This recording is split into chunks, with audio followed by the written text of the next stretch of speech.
Ils étaient quelques élèves à franchir la porte du lycée pour se rendre en cours, pendant que d'autres, rassemblés sur le parvis de l'établissement, contactaient leurs camarades restés à la maison pour qu'ils rappliquent. Comme on est surtout connectés sur WhatsApp, sur les réseaux sociaux, on essaye de prendre des vidéos, de faire des directs, d'envoyer des messages pour qu'il y ait un maximum de personnes parce qu'on n'est pas beaucoup et il faut du monde. Donc du coup, on essaye d'activer parce que l'heure passe. L'heure passe en effet.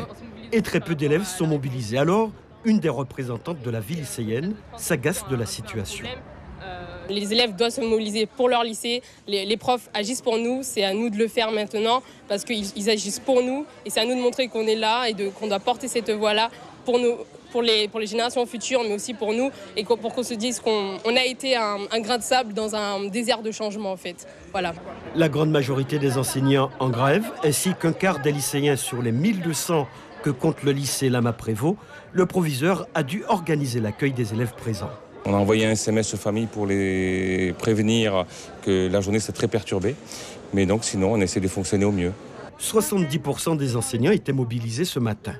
Assis en cercle devant les grilles du bâtiment, ils échangent sur la légitimité de leurs revendications.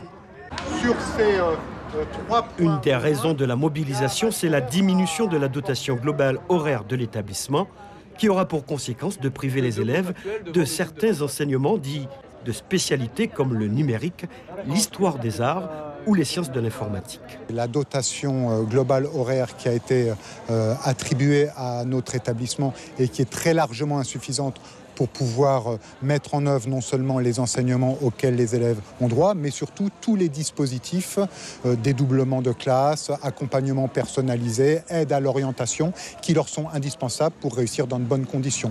Dans cet établissement, 6 postes devraient être supprimés à la rentrée prochaine, selon les syndicats en lutte. On est dans des actions assez dures parce qu'il y a beaucoup de suppression de postes. Tous les dispositifs d'aide aux élèves disparaissent. Plus d'accompagnement personnalisé, plus de découvertes à travers les parcours culturels et scientifiques qu'on proposait en seconde. Le mouvement de grève est reconductible. Le lycée risque de connaître des perturbations jusqu'à la veille des vacances de carnaval. Suivez l'info sur Guyana Première, télé, radio et Internet.